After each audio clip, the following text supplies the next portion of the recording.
Ndinotenda Mwari zvikuru amunisa kuti iriita zvakanaka handitoro vakuru Jesu iparadze isina mari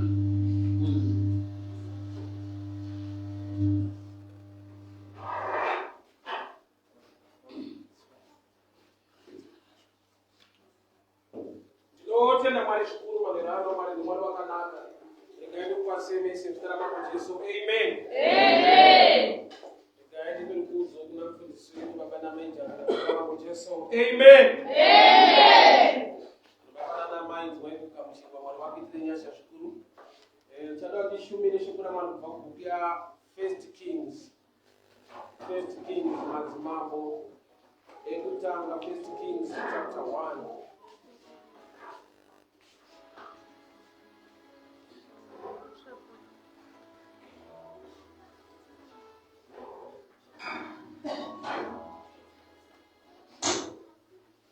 Mwari vatiwanire nyasha mandirana asi pamusoro poumwe mweya wandoda nditsiure uye ndigone kurayira uregere kubata pakati pedu, mweya wokushandiswa kana kuti kuitiswa. In life munhu unouya aine chinangwa chaakaudzwa naMwari panyika yatinoti destiny yake, but unosvika panyika pakazara zvinenge zvichirongwa nevamwe vanhu tinextend yekuti you forget kana kuti unogona kudzimaidzwa ukaregera kumhanya your race ukamhanyiswa resi dzevamwe nekuita zvinhu zvevamwe vanhu muupenyu. At the end unosvika mukufa usina chako chawakachibva nekuita nekuda kwethat spirit. So tell ndiverenge from the book of 1 Kings chapter 1. Now King David was old and advanced in years, and they put covers on him, but he could not get warm. Therefore his servants said to him, "Let a young woman, a virgin, be sought over my lord the king, that she can stand before the king, and let her care for him, and let her lie in thy bosom, that our lord the king may be warm." So they sought for a lovely young girl from the territory of Israel, and found Abishag the Shunammite, brought her to the king. And the young woman was lovely, and she cared for the king and served him. But the king knew her not.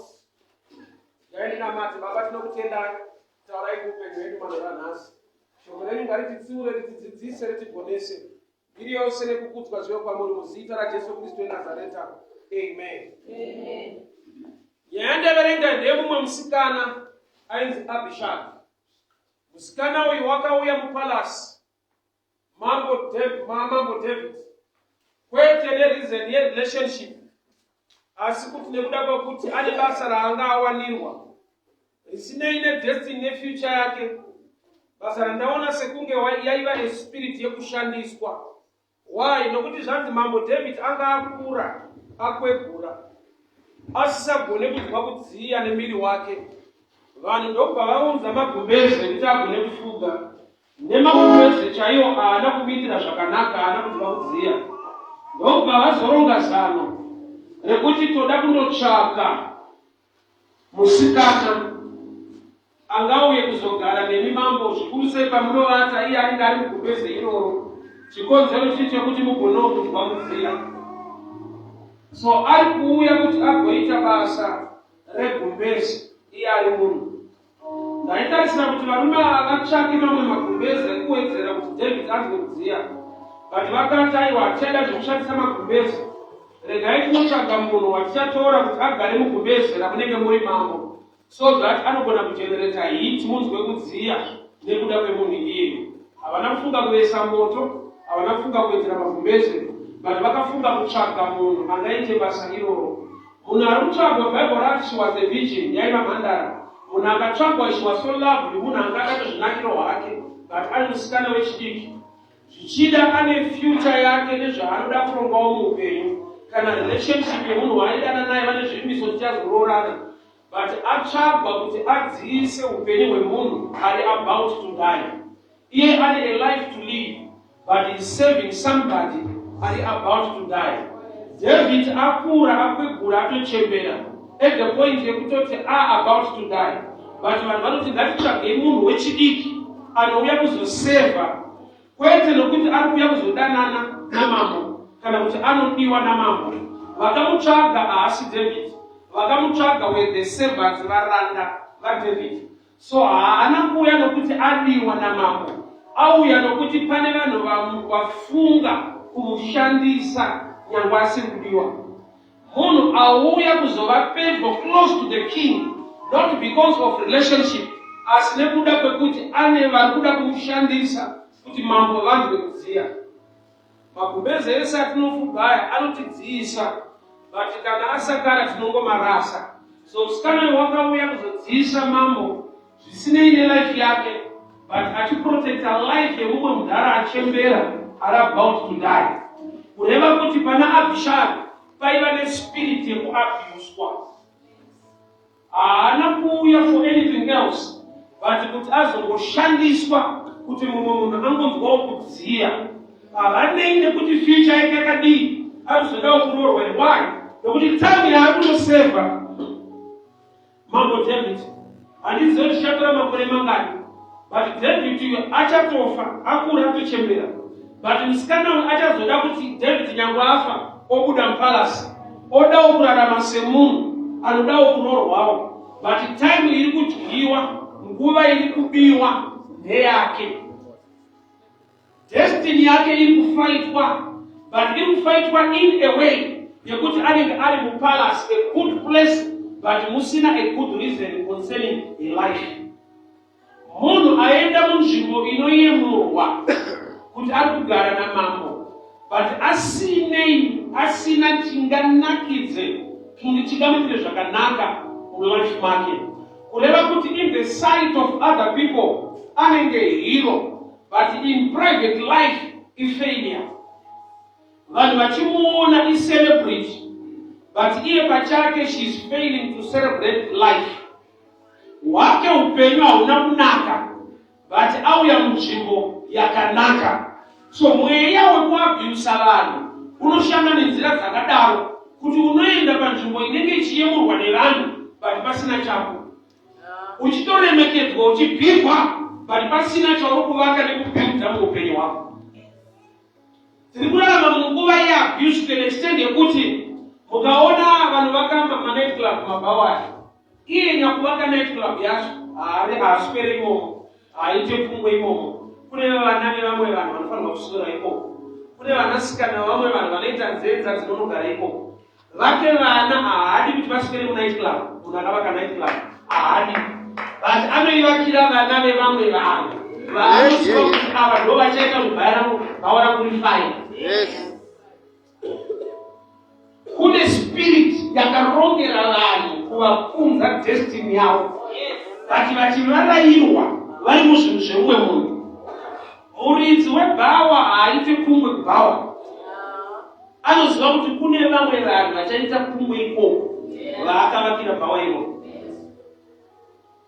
Vanhu vanosvika pakuronga zvinhu vachirongera kuparadza upenyu hwevamwe vanhu. Even munhu anotengesa madrugs haadi kuti vana vake varove madrugs iwayo. Ane vana vevamwe vanhu vaanoda kuti vaswere vachidhakwa nezvemadrugs izvozvo.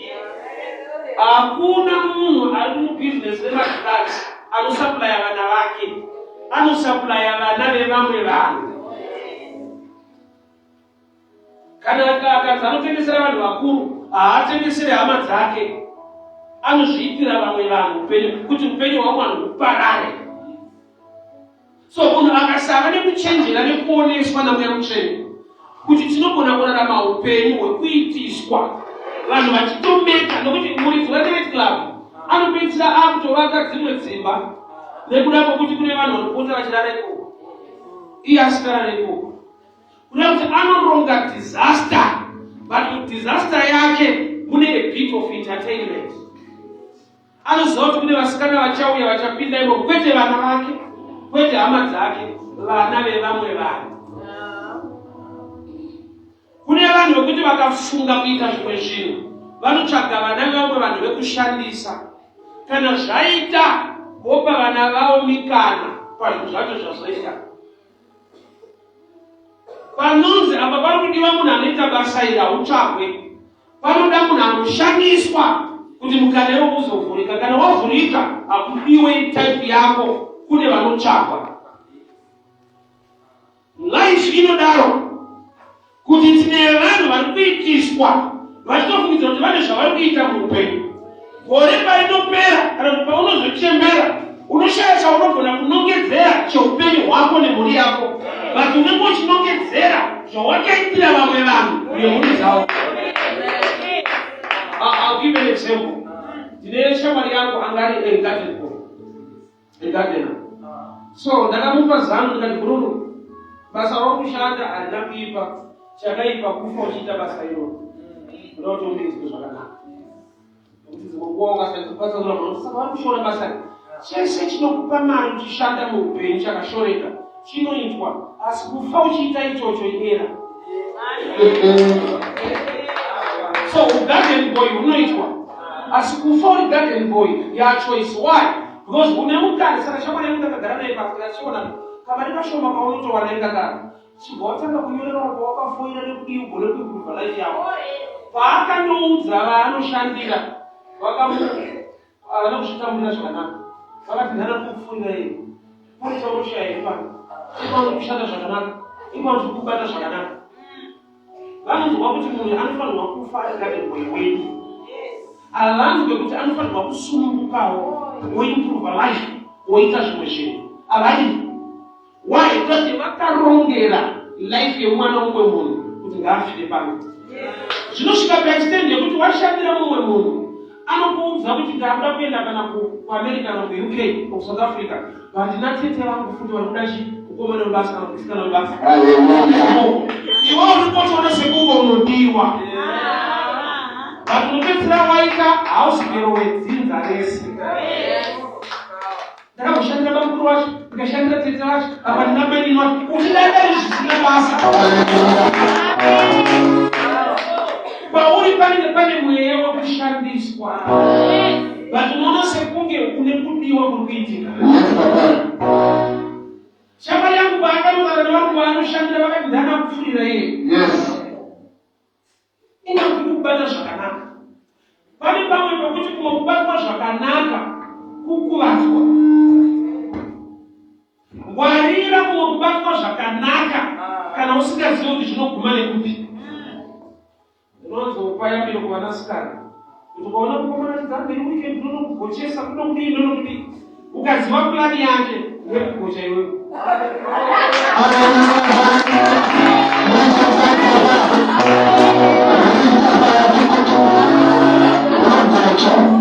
Anenge akatokalkuleta sakune zvakanaka zvaunoitirwa zvekuti unofanirwa kubhakara kunoti Hebrews 11:24. When Moses grew up by faith, he refused. Akaramba kuitwa mwanasikana wa Faro. Achishinginoramba neintelligence by faith. Why? Because kuramba kuitwa mwanasikana wa Faro, kuramba kudokugare. Angagere kupalace wa Faro. But because zvakaramba. Why? Because zvairomba destiny yake. Yes, Papa. Zvainataka chinangwa chaakanzi naMwari wepanyika. Akauzwa panyika kutambudza vanhu nhamo. Saka iye ndokubva abudiswa iye kuti atanga nekuburisa vanhu. Kureva kuti mari makava nekukura, he grew up by faith. Panotodawo mweya waMwari nekukura kuti ugone kuziva kuti zvimwe zvandiri kuitirwa zvakanaka hazvina kunaka. Vanhu vakadzidziswa kuramba zvakaipa, vakuda futi kudzidziswa kuramba zvimwe zvinhu zvakanaka zvine marisausi akaipa.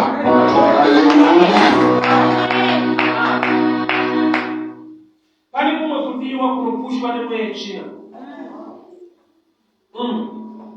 Pane kudiwa waunofanira kuona kuti uku kudiwa hasi mwana hatisini ashaiti. Taiki kudiwa ndiwo zvakadai, usakune munhu anodiwa nevarume vevanhu chete. Pane kumwe kudiwa waunofanira kunosona kuti ndisazana. Musikana unzi Abishagi akaudzwa kuti chiuya ugare mupalasi. Ndokudarira akapembera kuzvangu zvaitanga anogara naKing David. Ngapa uri kuya kuzoshandiswa. Yes, Papa. Uri kuya kuzodziisa vamwe. Yes, Papa. Kwete kudziisa life yako. Munasvika pakuchena musoro chinotaura kuti apa titakavaka zvakati, apa takavaka zvakati, apa tikaita zvakati. Chinovedzera chawakavakira family yako.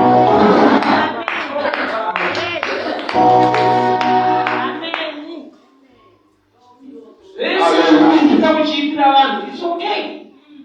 But kushaya chawakaitirawo family yako neupenyu hwako, tasendera. Hauyi panyika kuzodziisa vanhu. Wako upenyu uchitonhora iwe uchidziisa vanhu. Future yake ichitonhora achidziisa vanhu. Vamwe vakadzi vakauya kuna David vakabereka vana. Yes, Papa. Aitova mukadzi wemunhu wechipa. Yes. Akatorwa akauya akabereka Solomon. Yes, Papa. King. Vana yakauya ikabereka next king. Uyu virgin akauya azvikapera zvakadaro.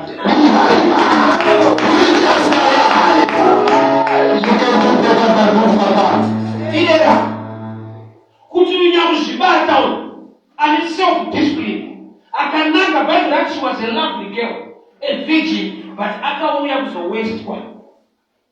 But nobva kwauya vakatorwa kuvarume vevanhu vakabereka makings. Nasendera waziva nezvimwe zvinhu zvinoitika muupenyu hwako, because hakune change inouya muupenyu kana wagona kurwadziwa nesituation yausana. Dati kune mabasa ekuti unoita nokuti ndo starting point, but kufa uchiita basa iroro isaini yekuti hausi kustartawo upstairs. Hallelujah.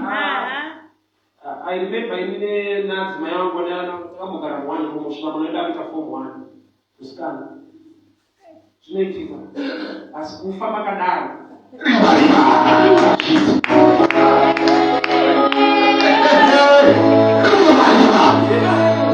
One room inodivide vakaita 2. Yes, Baba. Nekumbezi tisina kana kugoita 2 rooms, one iyo inoita 2.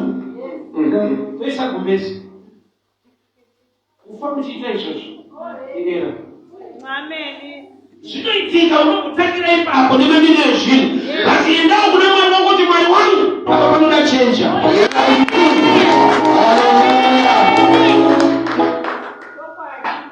Abhishagi atsvagwa, vanhu vamutsvaga vanambomunyepera kuti mambo anokuda. Vati uya tisu tiri kukuda, tine basa ratakuwanira. Nerimwe basa raunofanirwa kuziva kuti ndi Satani.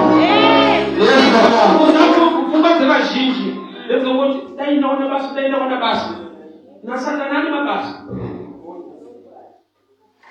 Uyo akatsvagwa kuti aite rimwe basa risina rinouraya future yake, rekuti anoswera ari mugumezi vakomana vasingamuoni, akachidzisa mudhara asi kumuda.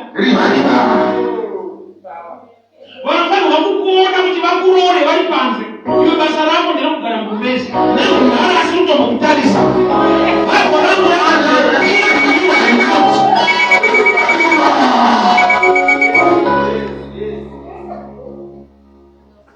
Kuvanzwa kuti vanhu vakuone, but uchivanzwa kuti upenyu hwako uparare.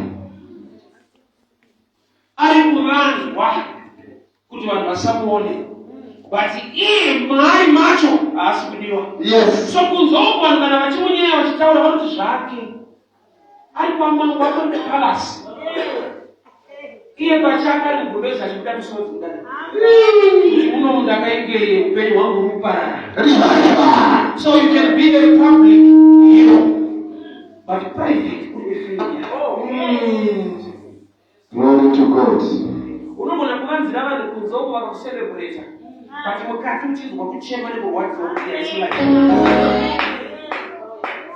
Mazuva ano tine generation yavafana vanonzi mambinga, mabosi nekudini.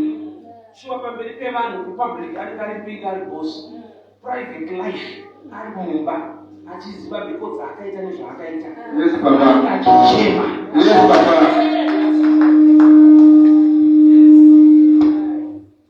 Vamwe vacho havachemberi 40 years anenge atofa, haabereka aiche mwana. Vanhu vachitipinga boss haana life kuvanhu kuishasha, but but life yake mugumezi. Vanhu vanoti vatora magumezi ekuwedzera pana David vakati takuda kutsvaga munhu wokushandisa. Hallelujah. Muupenyu kana mweya wokushandiswa uri pauri unogona kusazviona nokuti dzimwe nguva vanokushandisa uri panzvimbo inoyemunyika mupalasi chaipo.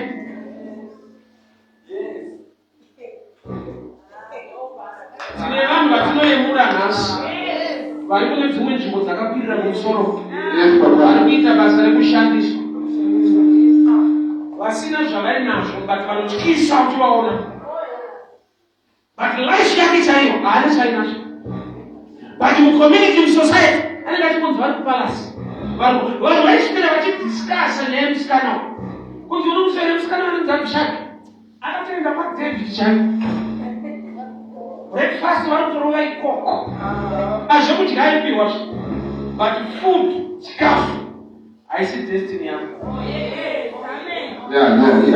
Vanotaura vanoti we don't live to eat but we eat to live. Yes, Papa. Ukaenda munzvimbo mokuti unopiwa zvekudya zvakawanda zita rake future yako vari kukuabhusa. Pane mazuva anaigofamba nemwe murume so aitoti akapeta siku yekuenda outside the country kuti ndatotingatikitira we are flying together. Ndafamba naye nyika tatenderera nyika dzakawanda ndakazoti mukuru ini kukuperedza nechinoita basa ini handisipa basa vana vangu havadyengereki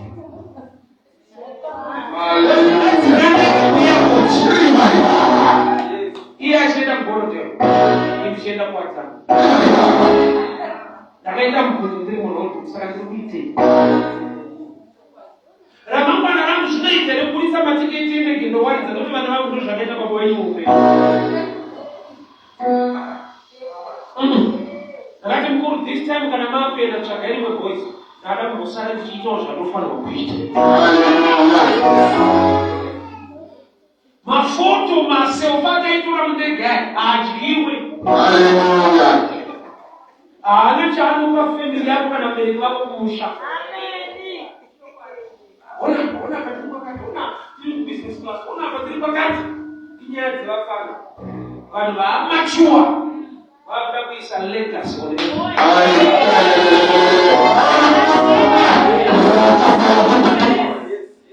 Vasati vakura vainyemura ozanine trip tukaenda nawo Kenya tukaenda kuEthiopia vaiti zvako yes fona mafoto zvako but ndega ndakazoti ndikayemurwa ndiri mundege handigari mundege ndikayemurwa ndiri mundege munyangu aitendege ndikayemurwa ndiri mundege mberi kwangu kumusvika hadzitikendege. I need to do something concerning my life.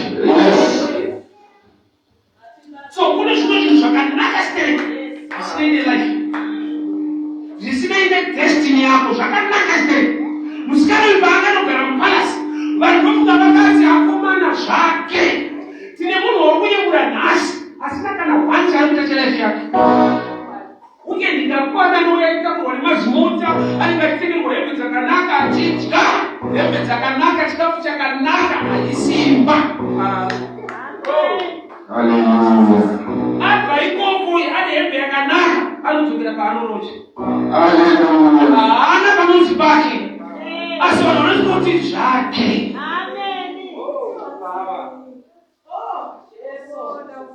Kana akatengerwa zifoni vamunoyemura kuti zvake nefoni iyo anonorodza nayo mhuri yako haigari mufoni. Vabereki vako havadyi nefoni ombera uinayo. Life yakuda kuti uti iye shuwa ndova time yemunhu kunzi anoberekwa kunzi adzise munharaunda kutofawo zvake.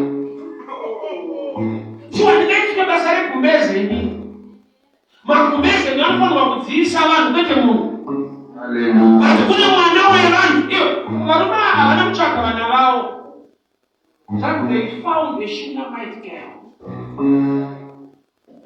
Hakuna kati andine mzukuru ndine mwana wakazati asibasa kushandiswa.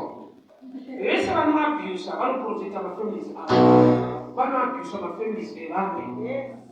Why nokuti vamwe hasati dzakudonza mushe vanofarira zvisina basa. Tine vanhu vanorova vanhu kuti vapfekerwa doro pakutoita ngozi kumushando kuti wakatekerwa sikati ukaropa munhu. That's an error. That's an error. Life is more than beer. Mistake hiyo. Bali kana mwenye chino ukaputira munhu anozwa kuti vakatitekera sokunoa vanhasi. Vese unoona vachiabviswa vai havana zvimombe zvavanoitirwa. Havana vapedza kuabviswa ivo vanodzokera kumba kwaamai nababa vamuchengetwa. Akuabvisa akushandisa kana mikana yasimuka hauzotora iwewe unopinda hama dzake. Data nekuti vakayauza kutora unotaiwa mundaraunda akamboitawo zvelife yako. Mweya wokuitiswa uriko. Mweya wokuabviswa nekushandiswa uriko. Unoona mukomana anoita zvese chaasinaite chekuroora. I'm right. But message vanonokuyemura. Waenda neboyfriend kuDubai madzoka kwatete kuchaenda nini? Yes, Papa. Ikamibvunzo iproductive. Kuti dia next trip kuDubai mumira kana kwedu. Ngachike pamutongo waungona tete timugadzisa nyaya idzi. Yes, Papa. Nenega isi destiny. Yes, Papa. Vanhu vachikuyemura urimo abvishaki. Vaudze kuti hama dzangu zvamuri kuyemura ndiri ndiri pamba 1.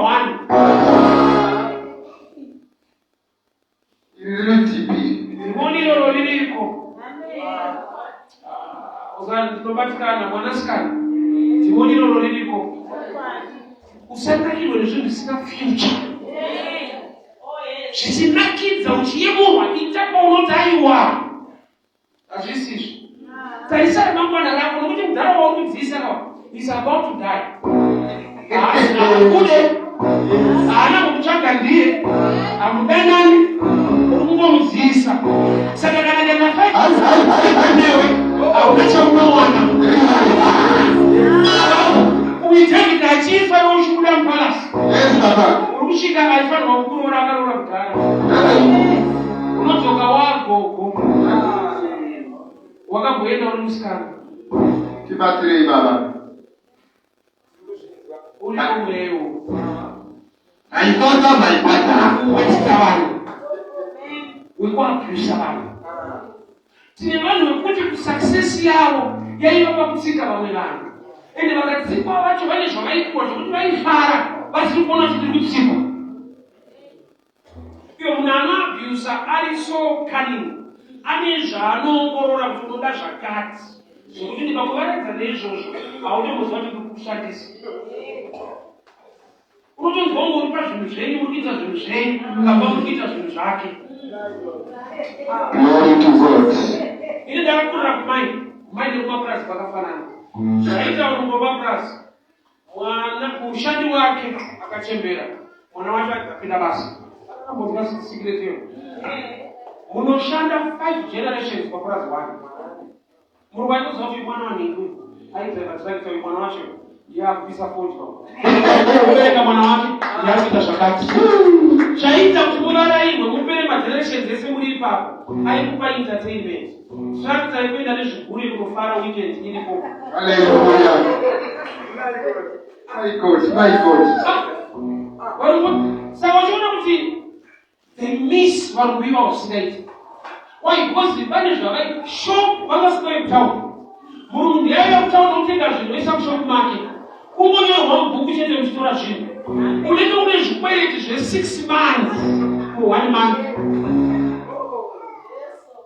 Unoshanda uri kuminus. But uri minus kudaro hauferenzana. Upfu unenge uripo. Nyama nouraya mombe muchikwereta muchipiwa. Munhu vairwa zvekuti unyazoona kunge unozonoti pamurungu wedu.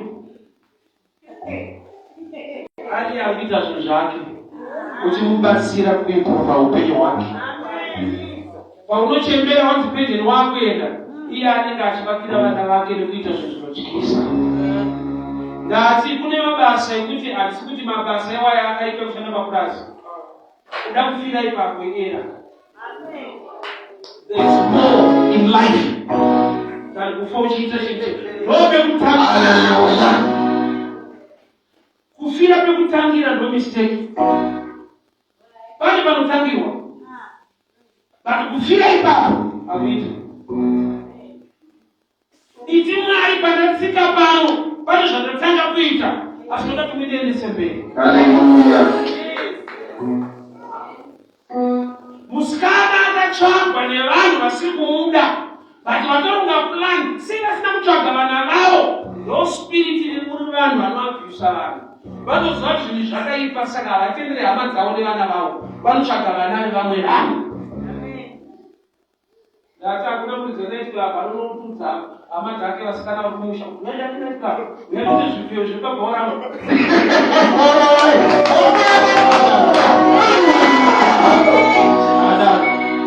Anoziva kuti tinovawana. Vana vawana vasina basa. Kuzotsigira program dzenezi. Saka tinofanira kuita break out from that system. Unozwa kuti loss. Unozwa kuti badorana sei. We are prophesied, Baba. Panoraramika sei kana ndasiya zvinezvi. Nokuti mafevha ese andaitirwa. Ukaisa life yako muvanhu, sure unaweza kuona kuti zvinoitika. Ukaisa kuna Mwari, anoshandisa.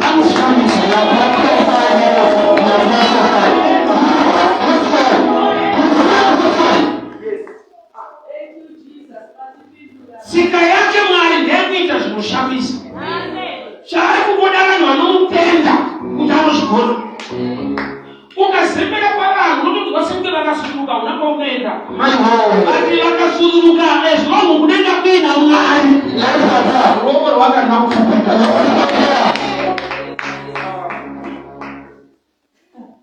Pane zvimwe zvataita nevamwe vanhu vanobva vasunduruka. Hakuna kwanoenda tatobva zvinatiri mapila. Vanhu vakabva ukasawina Mwari. Vanoshama kuti kwari kusimuka watakabva. Hallelujah. Zviri nani vanhu vaendesa wina Mwari. Kuti Mwari aende usane vanhu. Thank you, Papa. Ukazembera pamunhu, munhu anobhuruka. Munhu anochinja moyo. Munhu anofa. Asi kana ari Mwari, anogara musingaperi. Vana abusa vanotsvaga environment yekuti uvara yedu. Abishagi akasikagare kumachonyo kupalasi. Unoita rombe rekupalasi. Unoita denzi rekupalasi. Rekuti wamuda uchitenderera mumarainso vanonda kuti kuyemura. Uri rombe riko. Vanhu vachiona Abishagi achifamba so. Vanongoti zvavo mafesitele. Gamba hadiwe.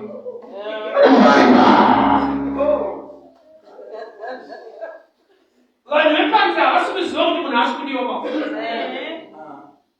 Iye ndiye anoziva ega kuti munomangira handidiwe ndiri pabasa. Ndiri kutoshandiswa ndiri munhu. Havana kumutsvagira zvakaipa, vakamutsvagira a place na king. Zvokuti ega akanzwa kuti I've arrived.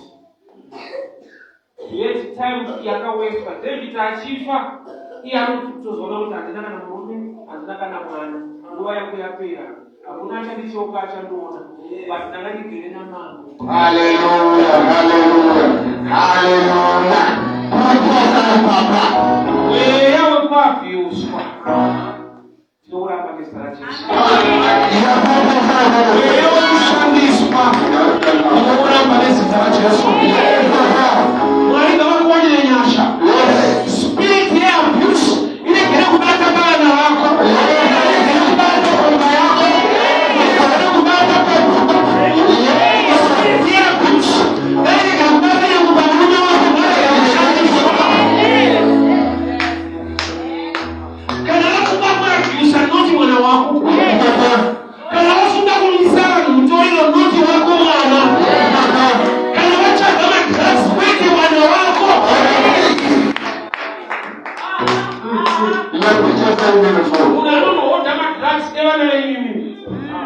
Kwete vake akaona mwana wao bado kuona potential customer haana mwenye kurwadziwa kuti mwana anonzwa kuti ndo vanhu vangu ava. Yes, Papa. We are living dangerous times. Iye akuzvita ukagara naye pasi kuti zvinhu zvakutora zvimadhiragisi anotomudza kuti aiwa ndine vanhu vanotenga anani vamwe vanhu hama dzake haadzipe haadi anorwadziwa. Muridzi webhawa akauya akazoona wake mwana ari mubhawa munasikana vayo anorwadziwa. Angatoti vanhu batai mwana dzokuti kuite mwana asi akaona mwana kuti vanai vamwana vari mwana dzokuti ndinofara vanhu vakaoma mwoyo kusvika pakudaro. Vanoitirwa zvakanaka nematambudziko avo. Vanoitirwa zvakanaka nekuyambisa upenyu hwavana vamwe vanhu. Spiriti yakabata musikana izabhishaki akauya kuzongodziisa munogara hadiwo. Hapana patanzwa kuti David kutotsvagwa akatotsvagwa nevamwe vanhu kwete naDavid. Munosari kune vanhu vari murelationship kwete kuti anodana nemunhu wavainaye but vakadiwa nemunhu anowirirana nevanhu nemunhu iye. Vazonomuti kuda nomutsvagira mukadzi munhu ari kumiri vanozotakwanira mukadzi kuno kuda kuti iye hasini ada mukadzi uyu adiwa nehama. So vanhu vanopinda murelationship kwete nekuti vanodanana but nokuti ari kuda munhu anodiwa nehama.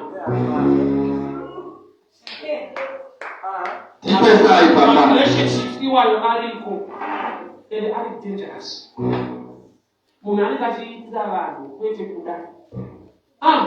Mari munofanira kunge mune rudo rwokuda munhu but nyaya ndeyekuti rudo rwavo sipo akaita rwokuita kutambidzwa uchida munhu uyo ari right.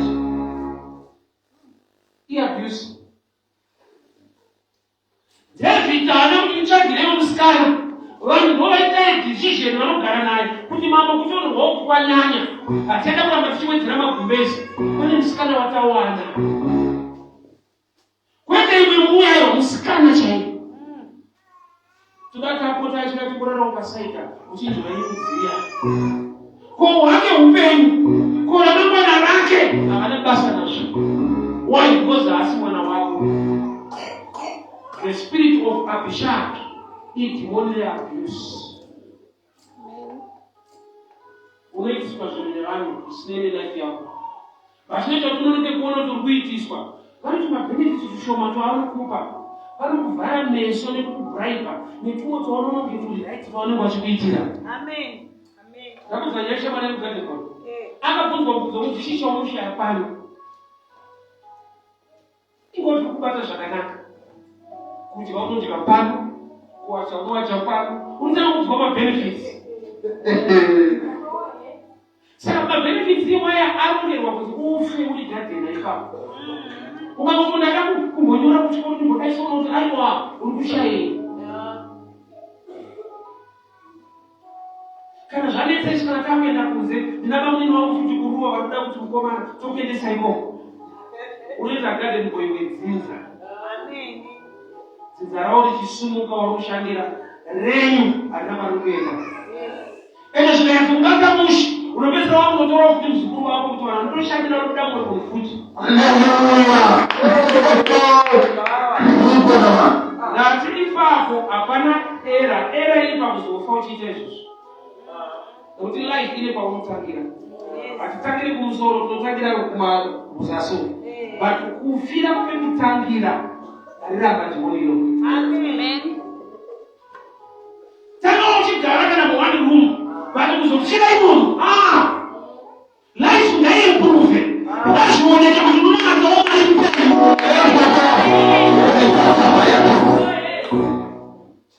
imobatsirwawo nevamwe pane zvimwe takurwa kuenda sei zvinopa stage yekuti newewo waakubatsirawo waakutakurawo.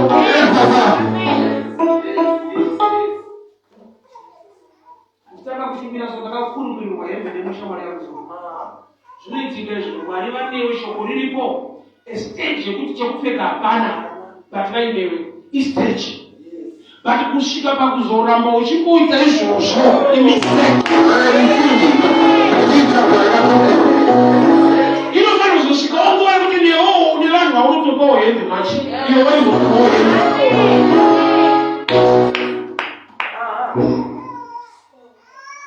kufira panzvimbo yekutangira era pane pashanda spirit yeabuse. Abishaki akatsvakwa nomumwe musikana weitotaura zvanga kuenda kupalasi gamba kusindidiwa kushandiswa. Uri kunodiko kwa King David zvanzi anouya kugara mugumbeze kuti mambo vadziwe. Mambo vatokura vachembera zvekuti is about to die, but vada kuti kukufa kwawo vauraye futi destiny yavo. Unobuda kupalasi usina kuroorwa wakachembera, vanhu vachitoti koomorudii imomo vakanodzisa mukuru.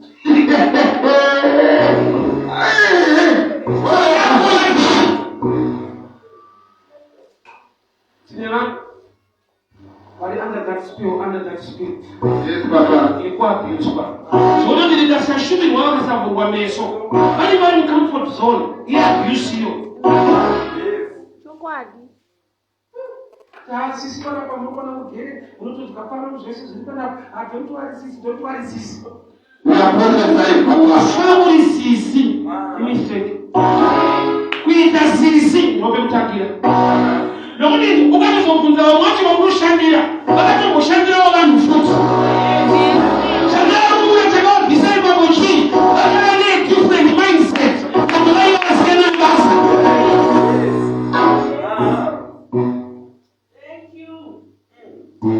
Ndara ndoziva so anembari westgate ndaimbokurukura one day saka ndinoziva kuti ini ndaimbotakura masaga kumasasa kwanemwe kampani haune zimba raakasimudza so kuseri kweembasi yamerika kuwestgate inotapo story so ndaitosumudza masaga but mukusumudza masaga munobviwa ndepekutangira.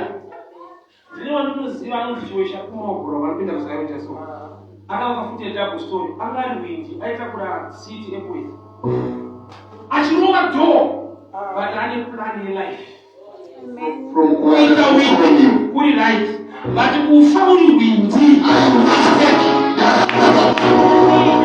nokuti muupenyu pane zvinomanikidza zvekuti hausina sarudzo yebasa but kusarudza breakthrough uri pabasa iko zvinoita pane starting point. 2006 panakatanga street preaching ndaenda mutauni netsoka. Zvinoita panombofambwa panotofambika but zoramba uchifamba manje pekutangira pasina kufira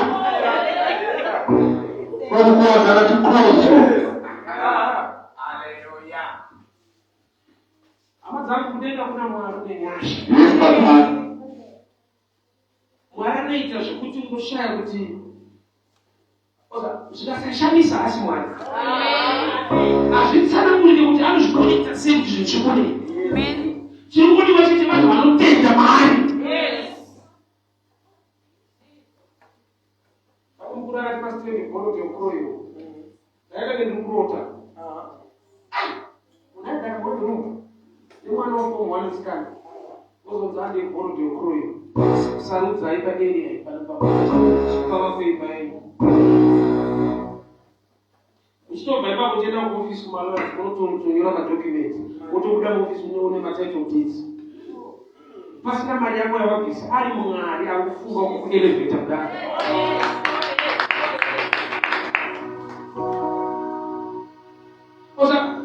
Pane zvinoitwa navanhu zvekuti mune mutikotarisana mumba kuti ishuwe matukurota ishuwe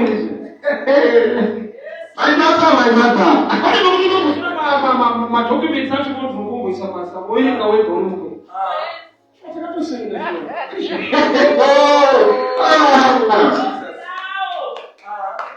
kudenga kuna Mwari anoita izvozvo. Nyasha idzodzo dzadzexperience dzasangana nadzo. I just love upon a bit of testimony. Don't want to zvinoitika kuBhayibheri chete. Aiwa realize zvinoitika. Bhayibheri inotoraramika.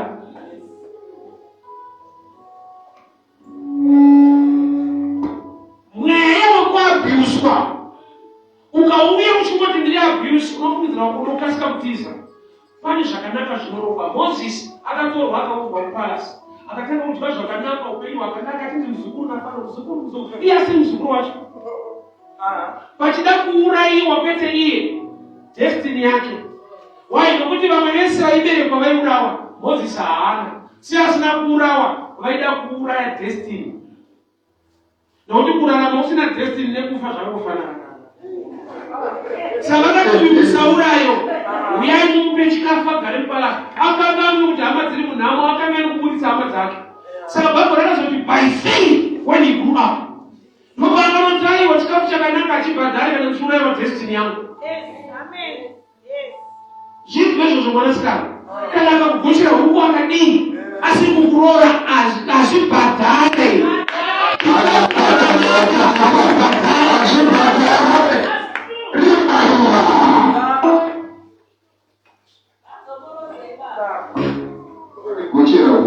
Kunodya nemuno usina mafuta nemurume wako kuri right.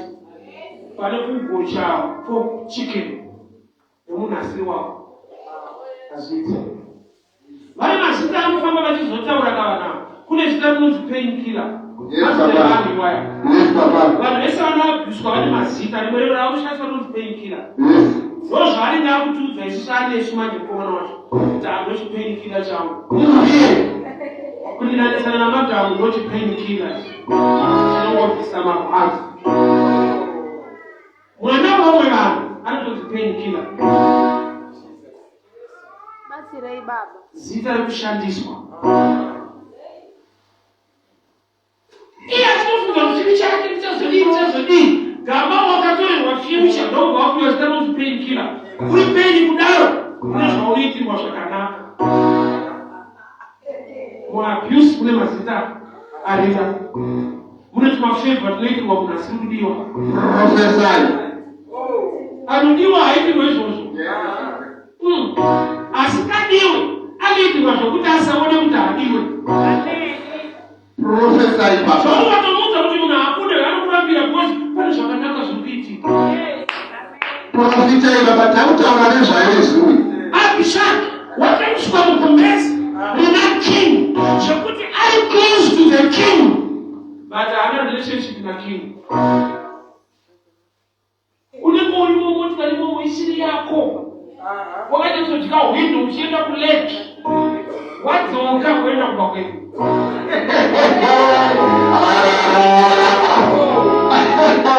Vanokuona vane zvavanoyemura but paunozouya uchisiwa kumba kwenyu unozoti handina chandinacho.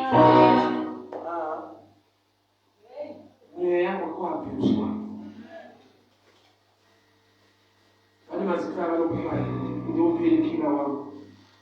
Rimwe zita vachamuti time pusher. Master Evangelist Mweya. Iye muridzi haazvizive because arakachidzi Rosi. But rake chairo kwaarikushandiswa anonzi time pusher. Havakuudze vanoudza isusu. Saina ndikuudze manje ndikutipe. Rako repachitupa siro raanoshandisa komana. Unonzi time pusher. Mweya ukuabhusa. Kune zita iro pamusoro peleza. Iwe hazvizive. Abishak muparasi maomu kune vanhu varikutokuyemura vachokwadi chiripo. You are wasting your life for nothing. David achazofa wamudziisa uchadzingwa parasimo. Uchabuda uri gogo wakaenda uri musikana. Unacharora gogo ivavo. Wakutofa usina kuroorwa nokuti wakagoenda kwamambo. Tasendera. Hakuna chakuroora. Nokuti pamwe waste life. Wakaiwesta uri muzvizvinovaraidza.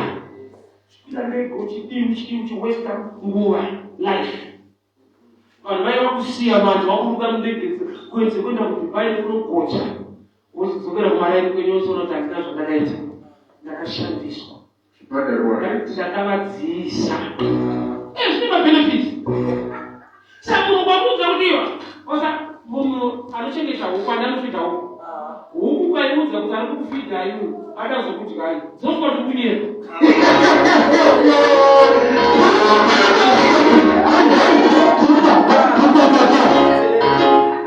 Munhu anofidha huku plani yake ndeye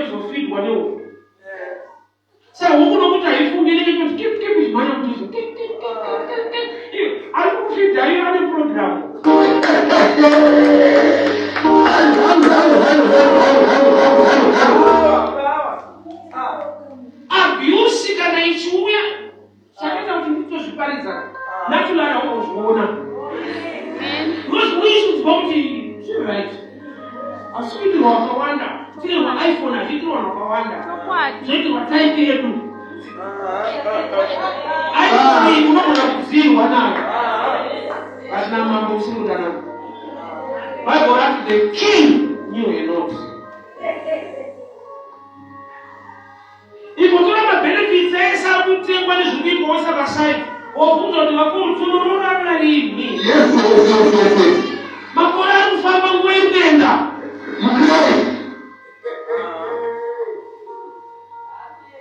Yani nachozi watu mwana na hata kusha. Oji not the rose. Yeah, time pushes up. Pain killer. Petromela pusha. Abuse. You know when it's too much favors.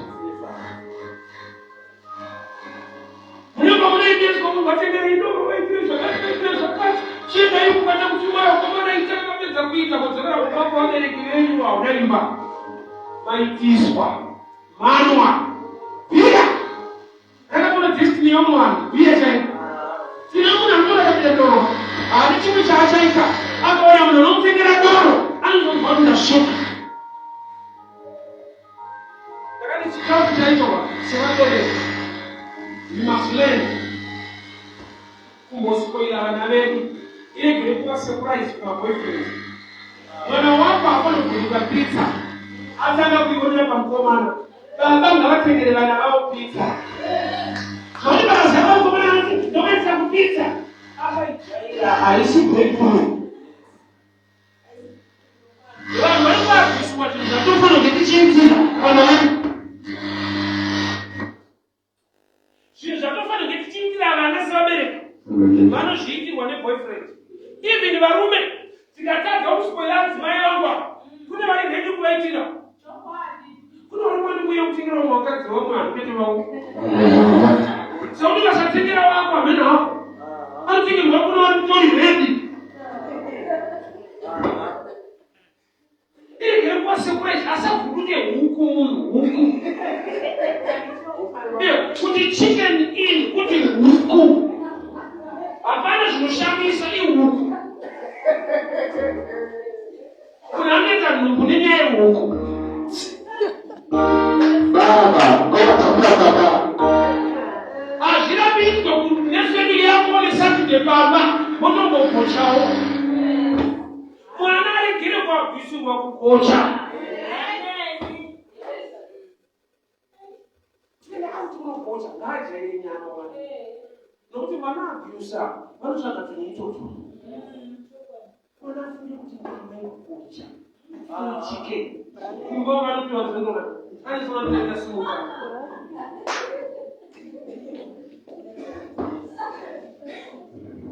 Let us spoil your kids. Wanonuvara magepi ima abusa. Wewe wana abusa relationship. Kali ndio kufunduka sina basa. So ashika kupata kwa mimi nyewe. Tena au tena hiyo program ni kwa kwako. Na hapana banga wewe utakumbusha wewe chini. Asina problem. Badini mzungua mwana kwa kufanya kupenda roho yake. Upi breakthrough unashamisa. Kama ngoma na mtu ndio kutengera. Ano ndio yes. So kwa hiyo ni kabisa. Basheshe ndio spirit hiyo. Mwarati basi leo tutubulike meso yetu tunakuona. Ili kwa yule ambao nimekutangia. Pauli ukashitari sawenda zote hapa nimekutangia basi kufira. Amen. Hizo zinotora mbwa unatuchakanyasha kuna mali basi leo. Usaji wa kuzorora kubina comfort zone pa stage 1. Hiyo life yako ile stage ya shika mtende. What? Kuna hapa ni yakashamsi kwa kuona hata kufika tena out. Kata. Bye.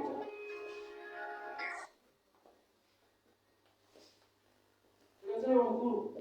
Jenge matike sende ya wake busha. Ana zanita wana wangu. Mungu unounganidza chiro mafoto chiratidza kuti ndati kwakanandi kwakati pandaburuka ndege ndinodzokera pandorochi. Kuna badi kumundisiya ndashanda ndatsvaga panonzi pangu nemhuri yangu. Zvimwe zvinhu zvatinoyemurana ilevhu ratetiri hazviye munhu hazvina nebasa rese. Unozvari ukazviunganidzira vanhu vasingazive ukangoti zive imbishana watochampion. Rukuita group 5 akutoita wakashefu. Haana zvaanoziva kusakarimba. Vanenge atoririka muprofenda. Chinhu zvatinomonderana nekuyemurana zvinhu zvachazvina nebasa rese. Ngatiniye kuti tinenge tisina pfungwa dzekufunga pamusoro pefuture nedestiny. Iwapedza maito nyemura. Ungori mutata kuitopia kwatisabva. Zvako. Yeti tichitaura izvo zvitese kunenzara tikasomera. Waenda wadzoka. Zvawadzoka wakupesa kuti uelisi. Wafane munhu anwadoro kuti akanganwe nhamo. Unono ukangana rikapera edzoka. Elite. Hauna zvauri kuchita. Real answer ndijesu. Mabhako aya ngaagone kuchema nekutsvaka Mwari kuti Mwari pekutangira pasi pekufira. Mweya waabhusi ngauregere kubata vana vangu, murume wangu neupenyu hwangu. Hatidi kuchembera tichiitiswa tisina chenyu chatinoitawo. Nokumbira sikugeni namati. Unamato wako newangu ndewekuti Mwari hatidi kuchembera tichiitiswa tisina chatinoitawo. Nasekuru vangu vakati vafa zvinhu zvada kugoyewa vanhu vakaramba kutambira kana chinhu wani kubva kuhembe dzadzisingaite propati yacho haiite. Vanhu vachifunda kugoya zvinhu zvemunhu vanhu vakati musagovera sai. Unoziva kuti vanhu vanogovira nhaka. Nasekuru vangu vakati zvakugoya vanhu vakati rasai hakuna ida zvinhu izvozvo. Life yakaita waste kwakwecho mushana. Haana kana chinhu kana sokisi nemunhu angati kupewa sokisi hakuna. Life yakawaste pakudoro. Chikakuwa chinakuitwa chidii asina chaarikuita mulife. Kune entertainment inokuvhara unoregere kuva neempowerment to do things in life. I want us to pray. The spirit of Abishai, I reject it. Let us begin to pray. Baba nina mata. The spirit of Abishai, inogere kubaraka pafamily yangu. The spirit of abuse, the spirit of Abishai, inogere kubaraka pawana yangu. The spirit of abuse pawana yangu Mwari. The prayer let your words come, let your word be stop. Inoramba nezitara chasa. Inoramba. Every negative voice, every negative plan, I reject it. In the name of Jesus. In the name of Jesus. Spirit of abuse, I reject you. Spirit of abuse, I reject you. Oh God, like this man there. Let's see the spirit of abuse. Spirit of abuse. May I be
He was used.